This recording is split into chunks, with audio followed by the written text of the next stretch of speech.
The show starts in 3, 2, 1.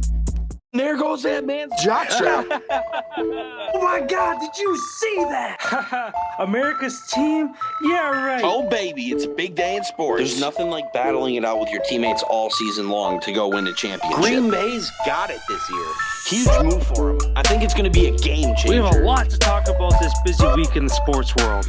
Welcome to the In a League of Their Own podcast. The In a League of Their Own podcast is brought to you exclusively by YouTube. By Golf Kicks, Screw Your Shoes. By Anchor, the easiest way to make a podcast. By Canadips, a CBD pouch crafted and manufactured in Humboldt, California. And by Streamer Loot. Check out the In a League of Their Own merch line today. Welcome to the show. Here are your hosts, Austin and Collin. Hello, everyone, and welcome to episode 106 of the In a League of Their Own podcast.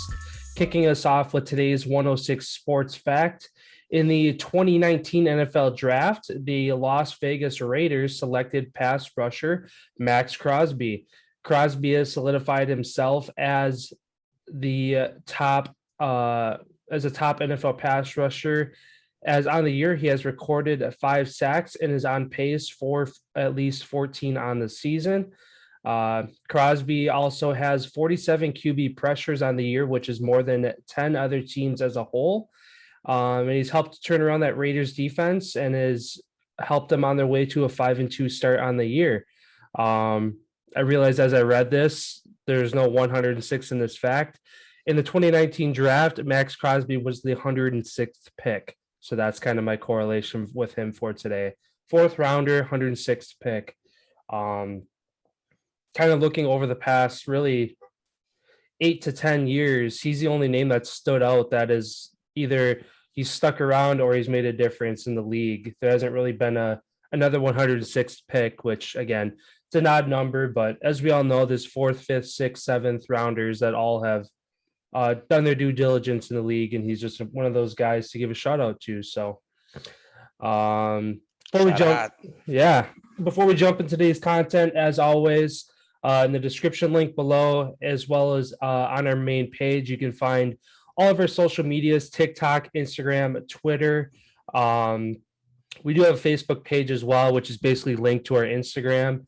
Anything that happens outside this hour and a half window 3 times a week, any sports news, we're usually posting it there. For our audio episodes, Google Podcasts, Apple Podcasts, Spotify, anywhere associated with Anchor, you can find us on there. The 5-star rating helps us move up the charts.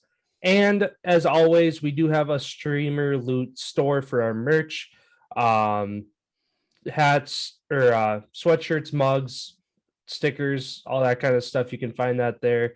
Go check that out. Rep the podcast, all that good stuff. Let's dive into it. Kind of recapping Monday night's football game, Saints on the road in Seattle. What were some of your takeaways from Monday? Monday's game, outside of the continuous rain that they had during the whole time, we knew it kind of was going to be a ground game going in due to the weather. The Saints, I don't know. Both teams still look off. Don't look like they have in years past. Obviously, without Russell Wilson, watching Geno Smith play, he makes some great plays, but any signs of pressure, and it's like he automatically completely forgets about that he's a quarterback and tries to run away. And half the time he ends up running into sacks. I mean, as far as the game went, Seattle missing the kick and the couple turnovers, I mean, that was their game to lose. They lost that game.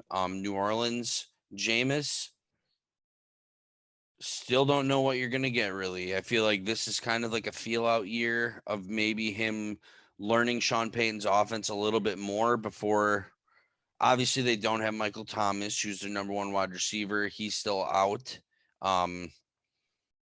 Yeah, Alvin Kamara has basically been the bulk of the workload for that team, and he continues to to do what he does, and they ended up getting a win. It was a strong defensive game, both sides. What do you think about it? Yeah, it was definitely a defensive game. And again, a 13-10 final. Um, kind of similar to that game down in San Francisco with the Colts. Like you said, turnovers, ground game, things like that. And when you look at the Seattle run game, again, missing Chris Carson, they just got Rashad Penny back. You flip to the other side, Alvin Kamara, top 3 running back in the league. He has been for a long time. Both getting the ball out of the backfield and the check down passes as well. He just torched the Seattle defense. And it got to the point at about mid to late third quarter that they finally started to double up on him, having a defensive lineman kind of fall back or 2 linebackers, whatever it was, to kind of take him out of the pass game. But by that point, it was too late, and they were already rolling with him there. The Saints defense hold Seattle to 10 points. Again, they're banged up on that side, but nonetheless, they have Tyler Lockett. They have DK Metcalf. They have other weapons on that offense that they're made to score. They hold them to 10 points. That Seattle defense goes into that game with 8 sacks on the year. They get 5 sacks just alone in that game.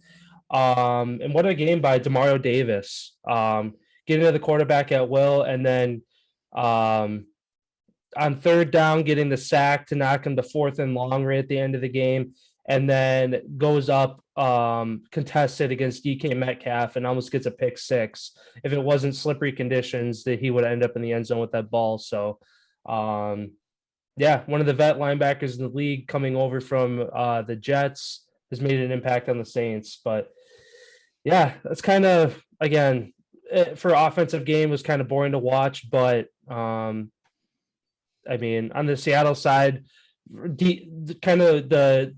they had a short sample size with DK Metcalf, 1 touch for 82, 86 yards, whatever it was, for a touchdown to start the game. They didn't target him again until late third quarter. So whatever the fallout was with not getting him more looks, yes, it's a ground and pound game with that weather, but at the same time, the weather got better. It sucked in the beginning of the game, and that's when they had their big touchdown. So why not go back to it when the weather's better? So, nonetheless, Saints kind of stay alive, and the Seahawks fall to 2-5.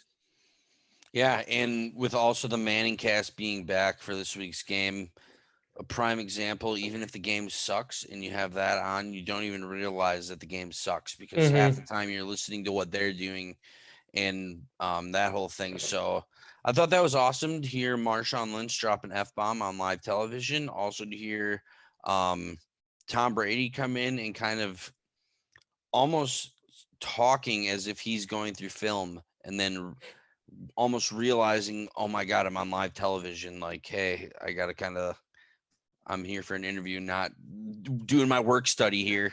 Yeah. And then besides Sue Bird, it was great seeing her come on, but kind of an awkward person to be on there. Not too much football talk there.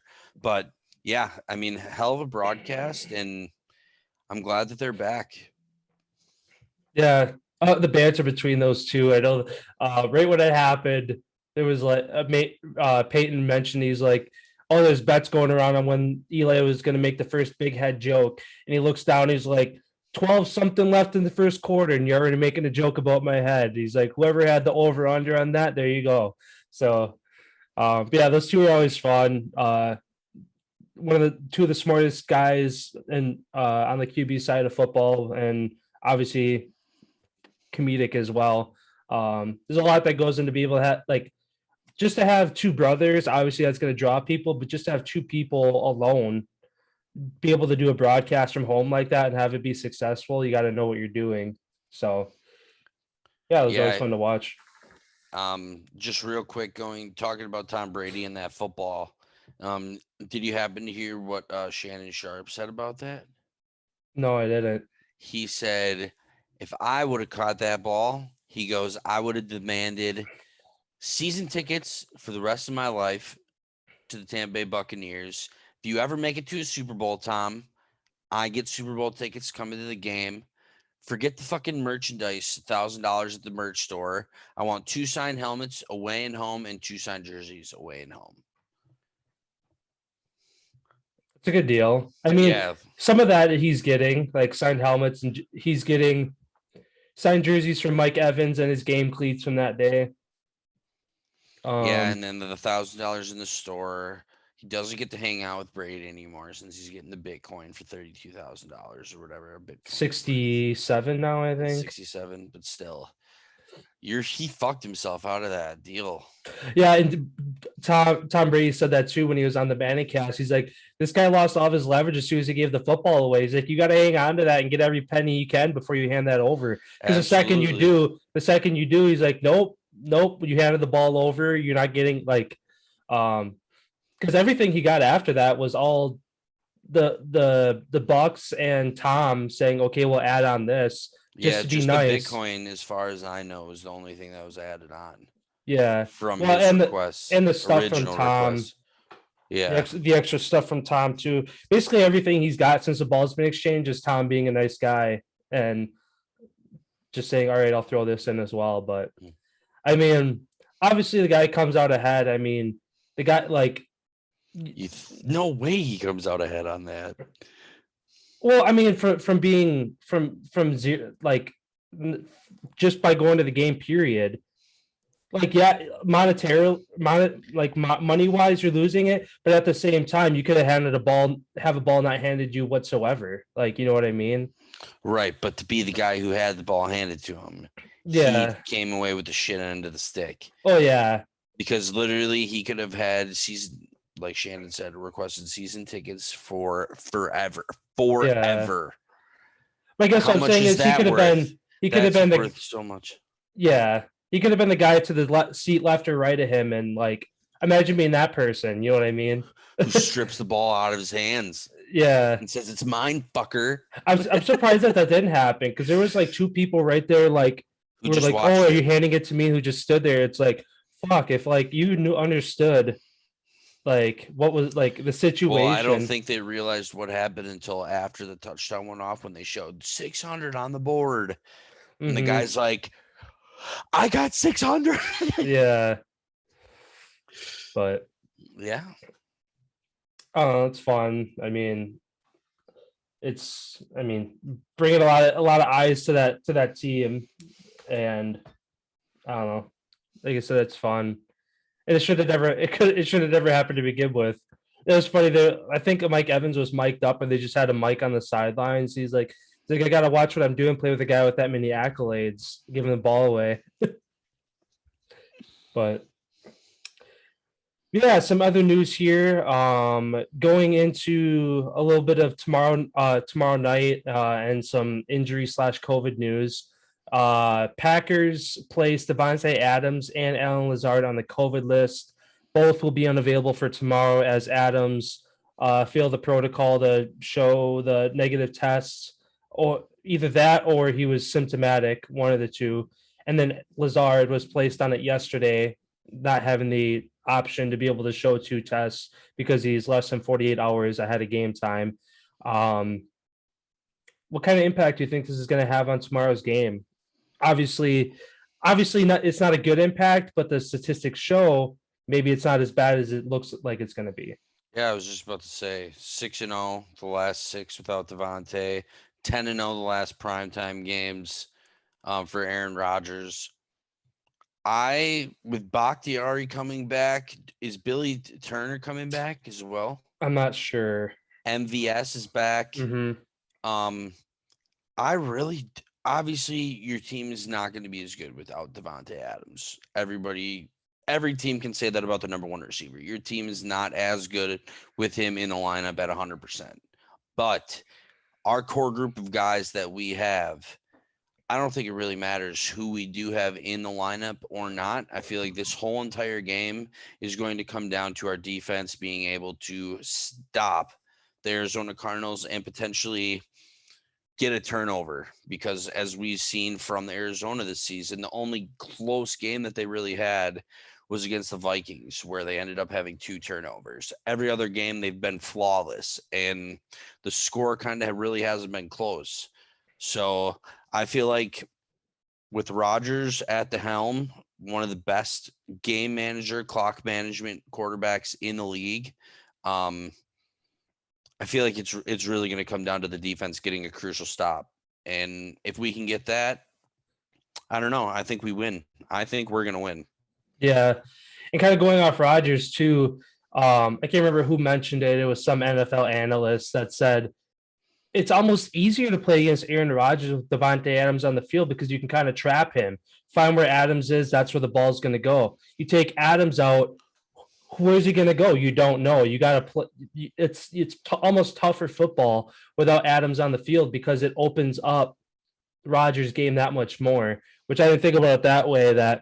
And Rodgers came out and said, he said, obviously, we're not a better team without Adams, but he's like, I like where we're at right now and who we have. And that's very true. Getting MVS back, he's along with Tyreek Hill, one of the best 20 plus yard receivers, deep ball catchers in the game. And then look for Randall Cobb to have more of an impact. Amari Rodgers, the rookie that we drafted, look for him to have this is a perfect game to see what we kind of really have.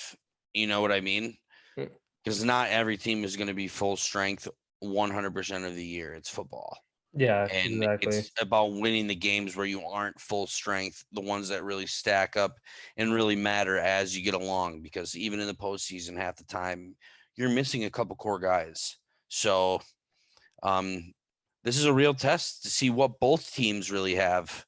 I feel like Arizona, I know they're favored by 6, but I think the Packers are going to win. I really do. Yeah, I guess to wrap up that game then, for our predictions, what's your score prediction for the game? 31-28. 31-28. Yeah, I'm very confident as well. If like early in the week, it was like, oh, Arizona's undefeated. Adams is out. Lazard is out. They're still missing some guys, but they're getting some guys back. I don't know. History is showing that the Packers can get wins. I think it's going to be a close one as well. I'm saying Packers 35-34, 1-point win on the road. Yeah, should be a good game. We'll obviously break that down on Friday. Going into some other news here, more controversy in the Texans organization as team CEO Cal McNair is under fire for using an anti-slur at a charity golf event back in May. McNair referred to COVID as the China virus, saying, oh, sorry, we couldn't have this get together last year due to the China virus. And he went on to say other things. And I don't know if it was an audio clip or a video that surfaced this week, but this was from back in May. So I don't know why it's getting brought up now, but not sure what kind of discipline, if any, is going to get handed over there. But again, another thing of somebody saying the wrong thing, and of course it has to be within the Texans organization that's already trying to put out that fire. He apologized for that, didn't he? Yeah, I think he did. Yeah. Yeah. Also sticking with the Texans, the NFL, Goodell's came out and said that they currently do not have enough information about his lawsuits to make any decision about whether he's going to be eligible, placed on the exempt list for this season and next season, or just this season. No one really has any idea what's going on with that. So I'm sure shit's going to be coming out about that because everybody's going to want to know before November 2nd what their decision is on him, especially when you have a handful of teams right now that could use him if he obviously is acquitted or comes to terms with all of these lawsuits before then. But we'll see what happens there. And then just as long as people barged into the NFL's office today and requesting the NFL to release the whole entire investigation report into the Washington football team. I know owner of the Raiders, yeah, Mark Davis. He also came out and stated that he'd like to see the report published because if people are getting accused of this and all this stuff, I agree with what he said. Everything should be public. Everything should be public knowledge. if you're a publicly traded company, everything should be public because there's a lot of money that goes in to all this shit. So it's going to be very interesting. Just like the Rams being in hot water with not paying money to St. Louis. I mean, there's a whole bunch of shit crumbling down right now in the NFL. Mm-hmm. Outside of the games. Yeah. And kind of with the Watson news as well, as far as where he might land, teams are interested. Again, Watson has a no trades clause, so essentially 3 parties have to be involved. The Texans have to agree where they want to send a team. A team has to agree that they want him, and Watson basically is the veto or not veto at the end to say, yeah, I'll go, or no, I won't.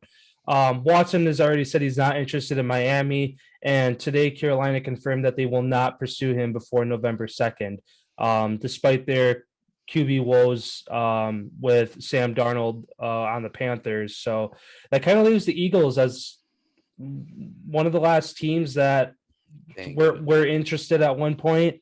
But again, nothing has came out today as, yeah, we're still interested. No, we're not interested anymore. So again, I don't think this guy's going to be on a football team again.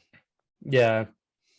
Again, like you said, the commissioner stated there's not enough information as to, yes, he's eligible. No, he's on the exempt list. So obviously, to be safe, if he were to get moved and the team were to look to play him, he gets slapped on the exempt list because it's better to be safe than sorry.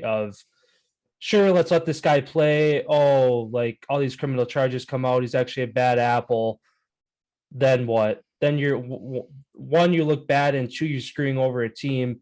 He goes to a team, he turns them around. They make a playoff run right before the playoffs. Oh no, you're on the exempt list. Like that fucks that team over badly. So, yeah. Speaking of Carolina, the latest I've heard is Cam Newton rumors swirling in Carolina as a potential rejoining now that he's vaccinated and he still can play.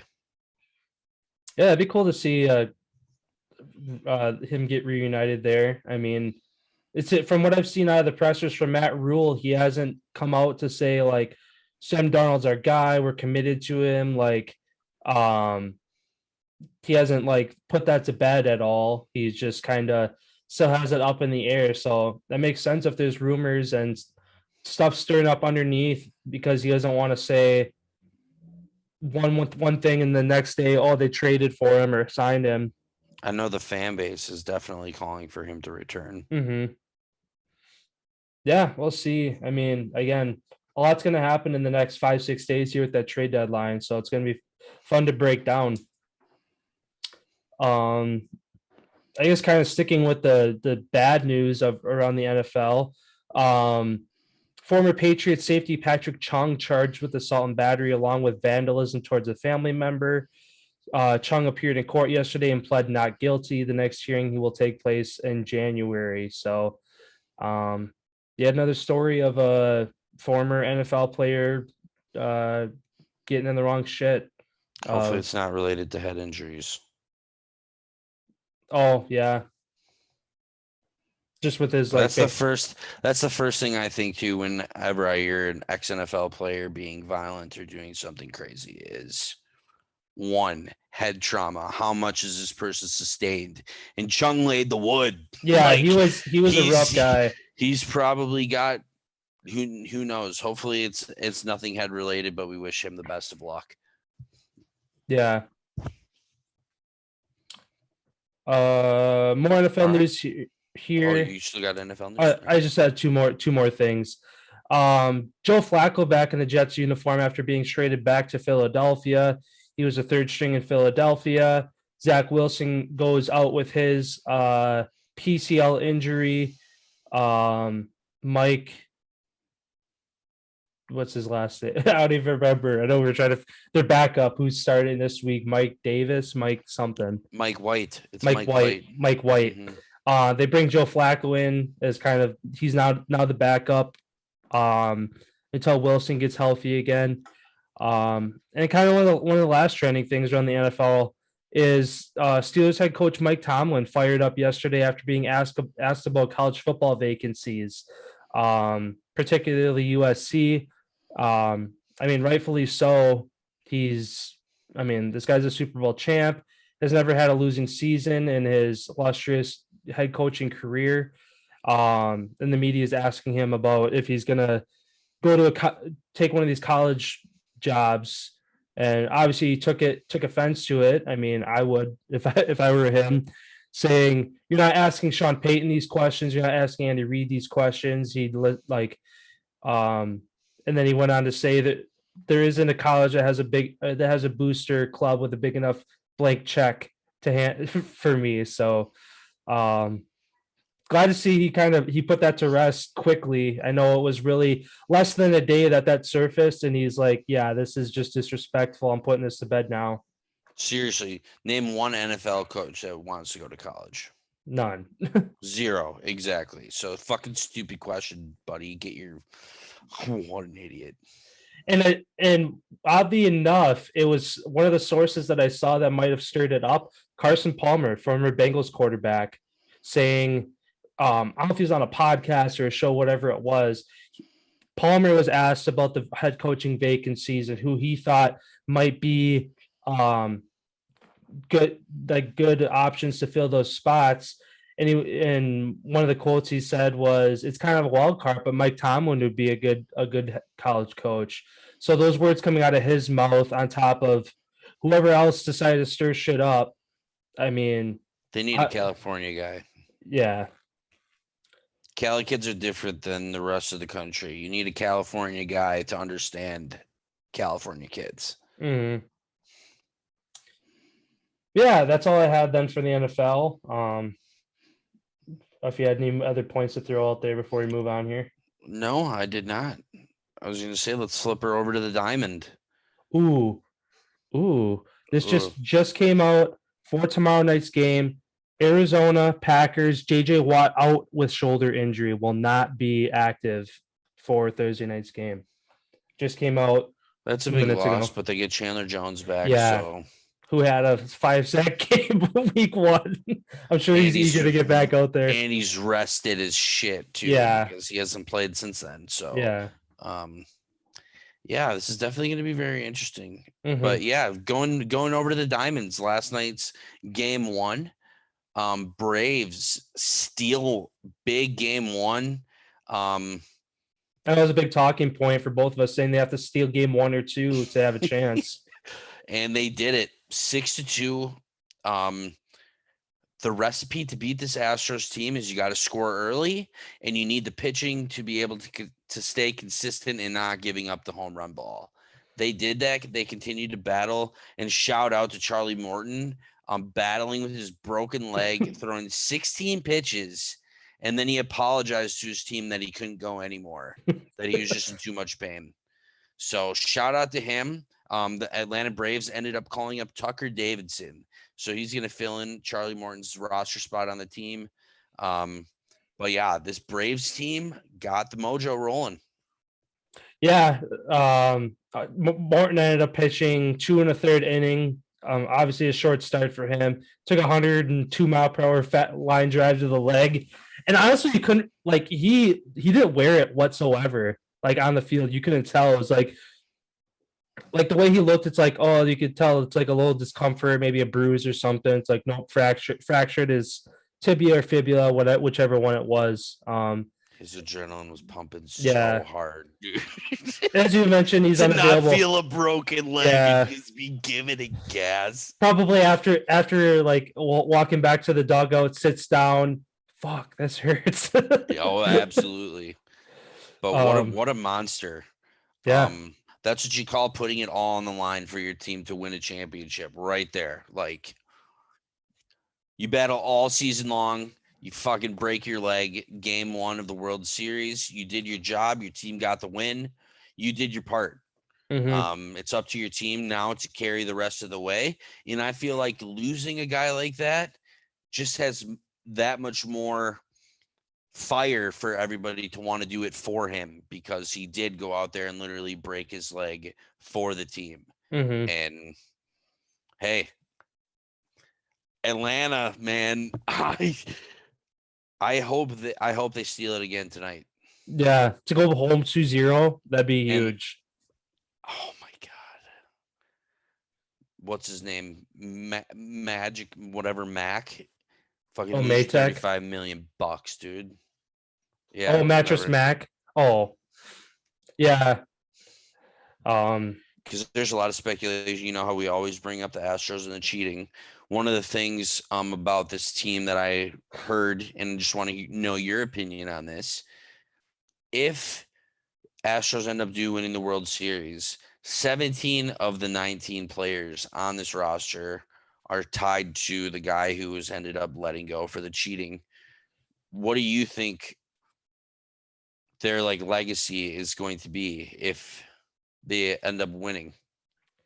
I mean, I think it definitely helps their case if they can put all that to rest and put to bed the controversy that's come up this postseason and end up being clean in the end to show, hey, yeah, we cheated. Yeah, we fucked up a couple years ago, but this team is still good enough to win a series without the cheating. I think it definitely helps their case. If they're never able to win another World Series, then it's like, okay, fuck these guys. They're only able to do it while they're cheaters. Obviously, as a fan of sports and a fan of baseball, basically, if you're not an Astros fan, you're a Braves fan right now. Seen plenty of content out there of Yankees, Red Sox, Dodgers, Brewers fans. They're all like, let's go Braves, let's go Braves. Nobody wants to see the Astros win.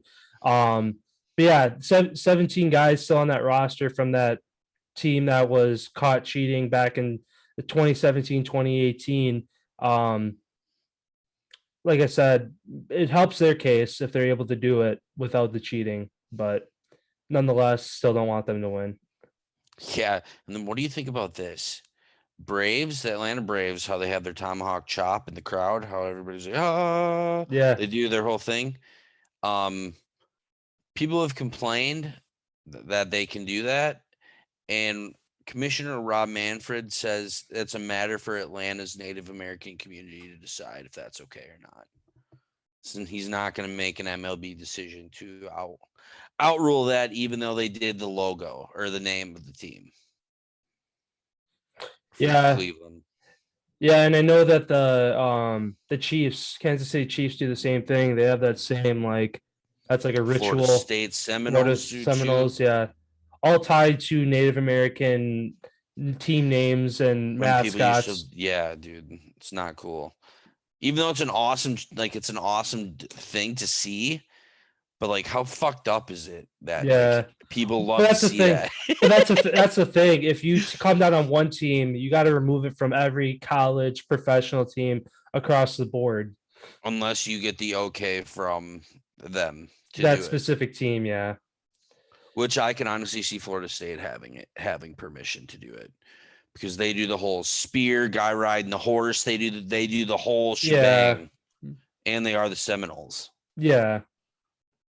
I guess kind of sticking with that kind of news with controversy around names. A roller derby team in Cleveland is suing the Cleveland Indians, now Cleveland Guardians, for infringing upon their trademark name. For everybody who knows, Cleveland Indians got flack, changed the name to Cleveland Guardians. The Derby team registered their name back in 2017 with the city of Cleveland and has had rights to the name selling merchandise since 2014. So they are suing the Cleveland Guardians, saying, change your name. We were here first. They're a team, their attorneys, their lawyers said, doesn't matter that they're not a professional team. They own the rights and trademarks to this name. This is not okay. So absolutely. The MLB team has had no comment so far. They said they have no comment. They haven't said anything about it yet. So, hopefully they that roller derby team's either seeing a huge payday, or the Cleveland Guardians that are trying to infringe upon the real ones are going to have to change their name. Mm-hmm.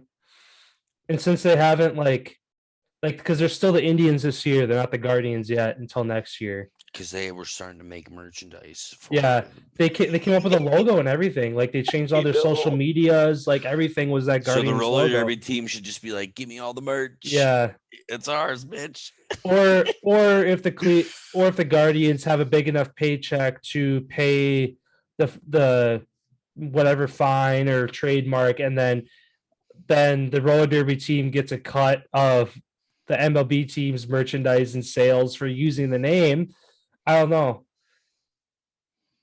I mean, money talks. Dude, that roller derby team is gonna make out either way. Yeah, new arena, new uniforms, new skates, fucking New wheels for Yeah. the boys. Oh, that's awesome. Yeah. Oh, go ahead. I was just gonna say, I just have 2 more things real quick. Nelson Cruz ends up winning the MLB Roberto Clemente Award for Philanthropy. So shout out to Nelson. And the Angels' Shohei Ohtani is presented the Rare Commissioner's Historic Achievement Award after his historic 2-way season at the plate and on the mound. So shout out Ohtani. Yeah, that's just what was it the 16th time that award has ever been Ever. Yep. ever. And I mean, baseball is one of the longest histories in professional sports. So it goes to show it's a rare guy out there. I wonder when baseball officially started? I think it was like 1800 something. Yeah. It was definitely 1800s.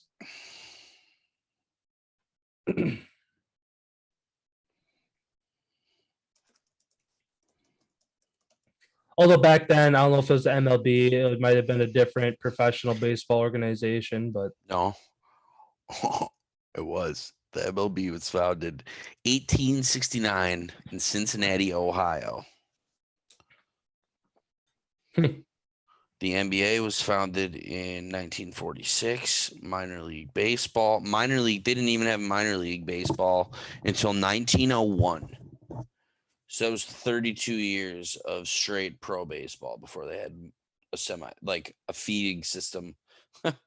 That's crazy. I wonder how many teams there were, dude. Because that's insane. I mean, back then, there was only probably 20, 30 states in the Union. 1869. I know Wisconsin was 1848. So going west of that, you couldn't have been much farther west than the Midwest. Back in the mid 1800s. Yeah, before World War II, they didn't really have that many teams. Oh my God. So just when they started, they had 1882 were the first teams. It makes no sense. Because it started in 69. So they must have just had no teams. But Pirates and Cardinals were Pirates, Cardinals, Reds. Pirates, Cardinals, Reds, Dodgers, Giants were the first teams. Then the Cubs. I wonder what the newest team is. Maybe the Brewers? Are the Brewers the newest MLB team? Well, because they used to be. No, 1969. Yeah. We are. Nope. Tampa Bay Rays, 1998. Oh. Because the Brewers used to be the Braves. And the Diamondbacks, 1998. The Rockies and the Marlins were added in 1993. That's crazy. I didn't even realize that was that soon ago. Yeah. And then at the same time, it's old compared to the NFL, what was their last expansion? 2002? Jags and Texans. Yeah. Just like the NHL was that same time until Vegas and now Seattle. But yeah, that's all I got for baseball. Yeah. I guess wrap it up then. Game 2 kicks off tonight, just after 7. Again, Braves look to go home with a 2-0 series lead. Astros look to even the series. We'll break that down for you guys on Friday. Heading over to the ice then. What's the latest in the NHL? Basketball. Oh, basketball, that's right. So the hardwood, not much. I mean, Lakers win. Without LeBron. His knee injury, he's coaching. He looks like he's going to be out again in his second straight game tonight. Bulls, Zach LaVine, he's playing through his left thumb injury. As the Bulls, are they still the only undefeated team in the NBA yet? Warriors are still undefeated as well. So, man, those two teams, fun to watch. And those are the only two teams that I've really kind of paid attention to this far in the season. Yeah, as you mentioned, Bulls 4-0 start for the first time since 1996. Obviously, going back to then, a very different era of basketball back then in Chicago. As they look to get back to the playoffs and their winning ways there. The other 4-0 team, Warriors again, look like the powerhouse out of the West right now.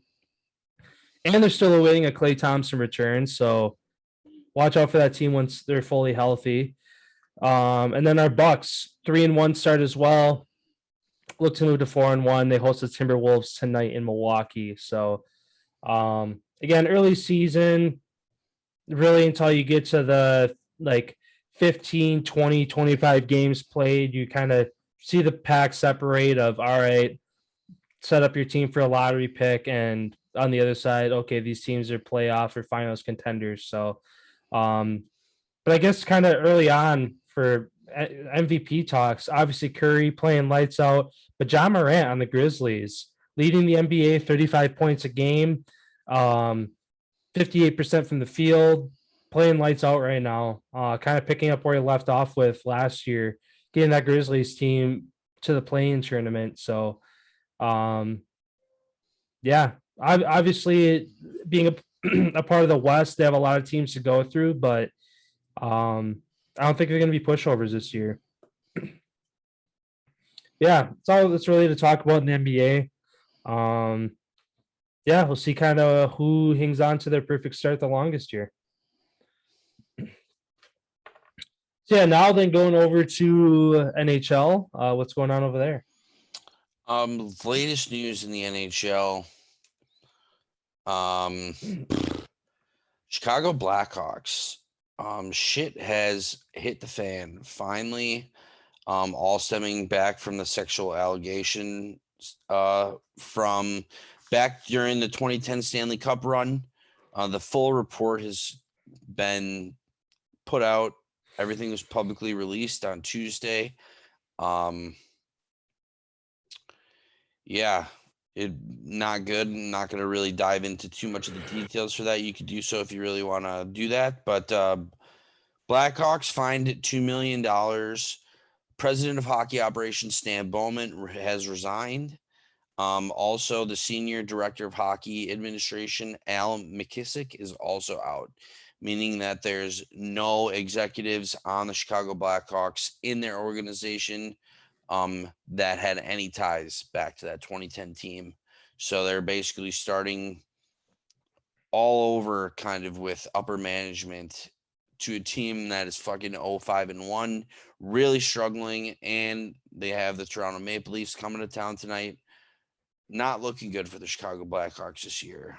They also place captain Jonathan Taves on the COVID list as he hasn't really done much since his year off, dealing with his fatigue issues. Coming back this season, now early on the COVID-19 list. Who knows what this means for the Chicago Blackhawks going forward. Also tied to that issue, Joel Quenneville, now coach of the Florida Panthers, was coach of the Chicago Blackhawks at the time. He is to meet with Gary Bettman, the NHL commish, over this whole case, and I guess find other details that I guess they just want a full picture of kind of like what happened. Other huge news. USA Hockey, also Stan Bowman. He was supposed to be the GM of the 2022 Olympic men's hockey team. He steps down and is no longer the GM of that team. So as far as the three captains being picked already, I don't know if they're going to have to be repicked or if they remain the captains. So we'll see what happens there. Tampa Bay Lightning. Nikita Kucherov is set to miss 8 to 10 weeks after his procedure and being placed on long-term IR. Huge loss for the Tampa Bay Lightning. They kind of went through this whole entire thing last year. They still have not this is one thing I just don't get. Underwent a procedure Tuesday for an unspecified lower body injury. So they're not giving any details on anything that happened to this guy. We all can assume that it might be tied to his hip surgery last season, which was why he missed all season. Could have something to do with that. Who knows? But we will see. And then another huge loss. Los Angeles Kings, Drew Doughty out 8 weeks with bruised knee, and Sean Walker is done for the year after being injured. So LA Kings lose 2 players. That really hurts this early in the season. Seattle Kraken get their first win at home last night, 5-1 over the Montreal Suckians. For those of you who watched the game, TNF 2 goals, and then for those of you who see, they do their salmon toss at the end of the game. People going home with a big thing of salmon, getting some free salmon. Kind of like the Pistons when they throw the octopus on the ice. It looks like they're kind of doing a similar thing in Seattle. Yeah, you mean the Red Wings? Or Red Wings, yeah. Yeah. The Pistons, yeah. Detroit, right city, just wrong team. Yeah. Octopus on the hardwood. But yeah, and then other news, Penguins captain Sidney Crosby is inching closer to return as he joined the team's optional skate yesterday. And yeah, that's kind of all of that. Just gonna run through a quick few things here. Connor McDavid, aka McJesus, leading the league still with points, 13. Alex Ovechkin is tied for second. Ovechkin leads the league with goals with 7. Also, I saw a stat last night. Austin Matthews scoring the other night. He became the second fastest player in history to 200 career goals, only behind Alex Ovechkin. So shout out to Matthews for accomplishing that great feat. Tremendous goal scorer, tremendous player. Going to see what happens there. And then there are only 1, 2, I think 4 undefeated teams still left in the NHL. Yep. Hurricanes, Panthers, Oilers, and the Blues all still remain undefeated. The Panthers take on the Bruins tonight. Red Wings take on the Caps. And like I said, Toronto's traveling to Chicago. My Flyers are traveling to face McJesus. And Golden Knights are taking on the Dallas Stars. So should be some good games to watch tonight. I know I definitely will be watching the Flyers and the Oilers game. I'm going to try to stay up for that one. And yeah, that's all you got for the NHL. Sounds good. I think for Ovechkin too, I can't remember the exact verbiage or what the exact number was, but he moved into first all time for most multi-goal games in history. It was like 80 something, 84, 86, I want to say. Oh, I thought he has the lead on that by like 20. I thought he just passed. He might have a big lead. It might have been just an appreciation of he's just that good on the road. But yeah, I remember it was 80 something games that he's had multi goals on the road. Yeah, I think it was 89. I think I saw that same thing. Yeah, I think he got his 89th, and I think the next closest person was like 46. I honestly might have kept a picture of it. No, I didn't. Yeah, because just typing in recent Ovechkin records, there's nothing that pops up on Google.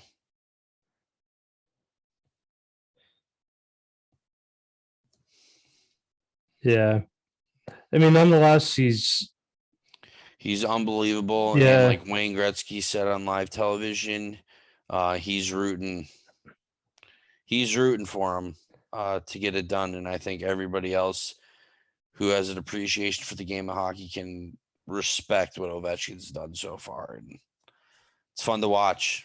And for him to come into the season, 2 goals, like leading the league in goals. Fuck. If he could put up 50, He's only got a couple more to go until he passes Wayner. So it's only because what was it like? He had to play 4 or 5 more years, averaging like 40, something like that. He was like 100. I think it was 160 short of Gretzky starting the season.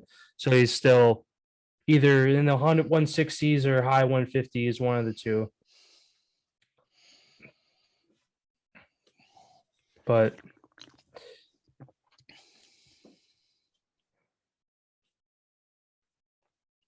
yeah, Ovechkin's currently 5th on the list. 4 more goals, he'll pass Brett Hull, who is the top American goal scorer. Then next, he's got Jaromir Jagr at 766, Gordie Howe 801, and then Wayne with 894. Ovechkin currently sits at 737. 737. So he's got 157 to go. And if he puts up 50 this year, he only needs 3 more seasons. Subtract 43 from that. Wait, what? Because he's at 7 goals right now. Mm-hmm. So if he hits 50, subtract 43 from the 150, whatever that it was at. 157 minus 43, 114. So he could do that in 2.5 seasons. So does that include postseason? That number, or is that regular season only? I honestly have no idea because that makes a difference too. Obviously, if the Capitals can make a push in the playoffs for the next 2 or 3 years as well. Hold on, I'm gonna find out right now. I feel like I don't know. I feel like just it's only regular season. Okay. I was just gonna say because like for Tom Brady, 600th touchdown pass, that was just only regular season as well. I feel like most of those records are just regular season records.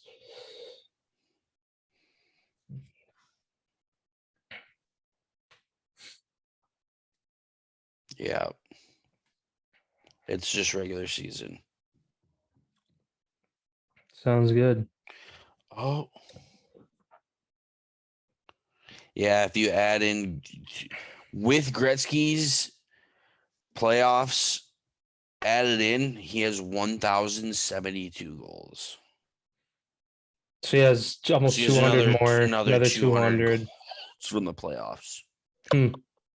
Wow. Holy shit. That's wild. But yeah. Now I guess we can take her to the Ynot segment that I got lined up for you today.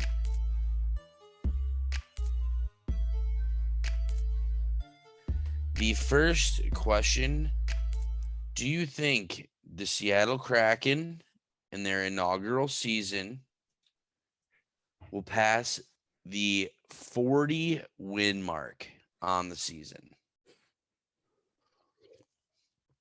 That'd be 11 less than Vegas's inaugural season. I mean, Vegas obviously has a high benchmark thanks to Fleury doing what he does. Fuck. I mean, they're off to a slow start. Obviously, they'll figure things out eventually. Because 40 is 2 games under half.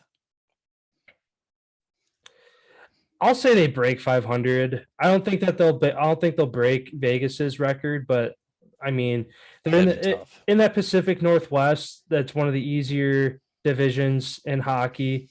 It's kind of like to make a comparison, I guess, from my understanding, it's like an NFC East of hockey up in the Pacific Northwest, kind of one of the easier divisions to play in. So with that, and obviously any team's inaugural season, it's kind of a revenge tour of all the guys getting to go play against their old teams. Going to be a lot of energy, wanting to get wins, things like that. Yeah, I'll say they break 500, but I don't think that they'll break Vegas's record. So going along with that, do you think the Seattle Kraken get to the playoffs in their inaugural season? The 4 teams currently ahead of them, so if the playoffs started today, they would currently be out. Oilers, Flames, Sharks, Canucks are currently above them, and then you also have the Ducks, Golden Knights, and Kings behind you guys. Because how does that work again for hockey as far as like top? Top three in each division, and then it's the next two best points, no matter what side you're on. So if it ended today, it would be Blues, Wild, Jets, Oilers, Flames, Sharks, Predators, or Canucks would get in. You'd be out by 2 points if the season ended right now. I think they're going to be I feel like they're either going to be a three.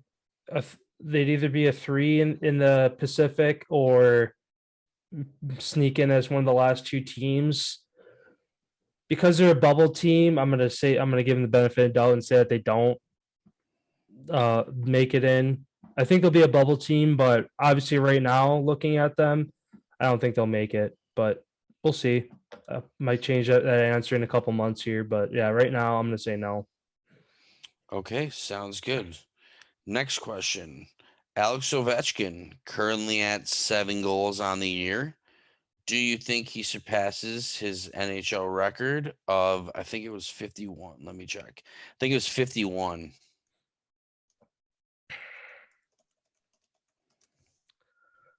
I'm going to say no. I think he'll break 51. All right. Yeah, I'm going to say no. I think he'll break 40, maybe 45. But I mean, I feel like he starts out every year kind of hot, and then it seems like the past couple of years he's dealt with injuries down the stretch, which has made him miss time and play a little slower. But I mean, I think he'll get out to a quick start, probably be on pace, like at halfway point, 20, 25 goals. But then I think he'll slow down a little bit. I mean, still, if he has a 40-goal season, that's pretty damn good. But I don't think he'll break 51. Yeah, they've played 6 games and he has 7 goals so far. So he's currently on pace for like 86. Yeah. Yeah, like I said, I feel like he starts every year hot, and then either injuries, the injury bugs got you in the past year or two, or just fatigue from the year slows him down a little bit. So he ain't gonna hit his record of 51. No, won't break 51, but I'll say he will break 40. Okay, sounds good. Do you think Connor McDavid surpasses Nikita Kucherov's? Hold on, let me pull up that. Do you think he passes Nikita Kucherov's? I think it was 137-point season that he had when he won the Hart Trophy. Hold on. 128, excuse me. Do you think Connor McDavid passes 128 points on the season? I mean, the dude's off to a huge start. I know last year with the shortened season, he was on pace to be close, if not break it last year. Yeah, he almost hit 100 in a shortened season. He's at like, what, 90, 98, 96, something like that to finish the year. Yeah, I mean, yeah. Obviously, it's not going to be an easy task, but to him, it looks easy. So I'm going to say, yeah, he breaks it. Because what did you say? He's at 13 already through 6 games. I think they've only played. I think Edmonton's only played 5.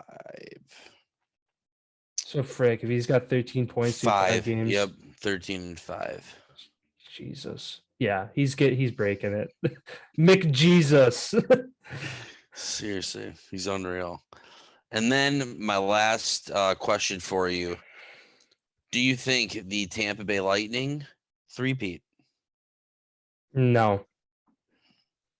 I think. Who do you think is going to get to the Stanley Cup then, if you had to guess right now? Early preseason, I mean, it's super early, so teams can turn things around. My preseason kind of pick was the 2C teams, Colorado, Carolina, where it was kind of where I was leaning early season. Obviously, Colorado's off to a slow start. Carolina, they're still one of the undefeated teams, aren't they? Correct. So they're holding up their end of the bargain. I think Colorado will turn things around and maybe get there. But yeah, from the east side, I don't see Tampa, especially without Kucherov to start the first 8 to 10 weeks. Again, they got it done without him last year, and they had a couple guys come back at the perfect time, right in the playoffs, and they won their little run. So they might try to do that again. But I don't know. It seems a lot more even this year. I don't know if the expansion draft has helped with that. Just kind of taking a piece of every team and putting them and relocating them. I mean, it's going to knock everybody down a little bit, a little notch at least. It evens the playing field a little bit, but I mean, I don't know. Tampa's having a slow start too. They don't look quite the same, but I don't know. I might be eating these words come playoff time, but yeah, I'm going to say they don't three-peat. Yeah, I don't think so either. I think it's going to be the other Florida team, the Florida Panthers, and I think it's going to be I think this is the year the Oilers make a run, get through the tough of it in the playoffs, and McJesus wins the Stanley Cup. I think this is the year that McJesus. But what would be the greatest story of those? To see the Pittsburgh Penguins with the Stanley Cup. To see Sidney Crosby win one more before, who knows, him, Malkin, and Letang, the three guys who have been the cornerstone of that franchise since 2007, to win one more and ride off into the sunset. That'd be kind of cool to see that. Otherwise, another team too is the Wild. They're not the most recent. Are they the most recent team? One of the more recent teams, a part of the expansion. Them and Columbus came in the same year. Okay. Oh, and I believe. And they Wild have never won a cup, have they? Nope. Last year, I think, was the farthest that they. Yeah, and I could see. I mean, Kaprizov's back, so that's huge. Obviously, if they lost him to go play in Russia, that knocks their team down a bit. But he's back. He's going to be better. That's another team to kind of watch for too, to maybe make a run. That, I mean, any teams that have been kind of out of it for a while, it's always nice to see them make a run. I mean, even like the Canadians last year, still everybody's scratching their heads as to how the hell they made it to the Stanley Cup, but it was cool to see him get that far nonetheless. But yeah, that wraps it up for there. No, sounds good. Yeah, then that's all. Oh, it was a take. Actually, I wrote this down and I skipped past it last episode. It's kind of a funny take. I saw somebody. I don't know if it was even somebody like credible or if it was just a take, some random person I saw on a video, but they were like making fun of the sport of golf, saying, "Oh, golf's not a sport because there's no defense in it." And he was like mentioning things of like making golf more fun, that like try to give the guy a disadvantage when he's trying to golf. Obviously he's being dumb, that like you go up to your ball, you're timed, and if you don't swing at a certain time, a guy comes charging at you and you have to get it past him, or yada yada yada. Obviously that would never happen, but it was like a funny / interesting take he took on it. And I guess to kind of make it more of a realistic question and take on it, all these sports are evolving to make it higher scoring, faster, more interesting to watch. Do you see golf ever implementing something to change the game in a way that makes it, I don't know. I mean, golf is golf. Like, how much fucking harder can you make golf, dude? Like, golf is very hard. Well, that's why there are only a handful of golfers that win. I guess I'm not saying to make it harder, to make it like, I don't know.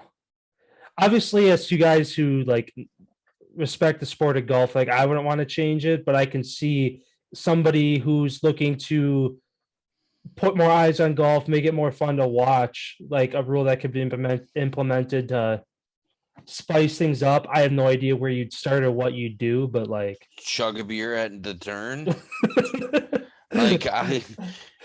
You really can't make golf that more difficult. Yeah, because it is very, very, very difficult.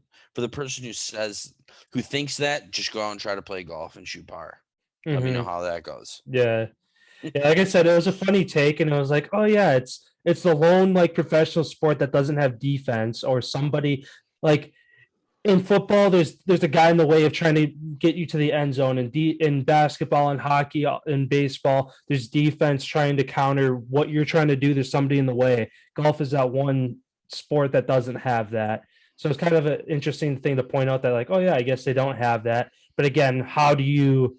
Other sports don't have rivers and sand bunkers that are 9 feet deep that you got to run through. That's true. You know, or wind that you got to fucking or hit spectators that are free range, Yeah. roaming around the outsides. Like, it's tough. Yeah. I don't know. It was just an interesting take. I just wanted. I knew what you were gonna say, but I just I wanted to get your take on it just for the show here. But yeah, that's all I had for today. Yeah, and then the last thing I have coming out recently, Mark Ingram, the latest to be out of the Houston Texans organization, reuniting him with the New Orleans Saints. So good shout out to Mark Ingram for getting out of there and getting back to your squad that I remember you playing for and doing really well. So yeah, that's all I got. So thank you everybody for stopping by. Lot to unpack today. We had a great show. Big football game tomorrow. As a big baseball game tonight. I know we'll be watching that. Flyers taking on McJesus at 9. If you guys want to see the greatest hockey player to walk the face of the earth, lace up the skates. And yeah, happy hump day, everyone. And we'll be back on Friday to break down tonight and tomorrow's games. See you on Friday.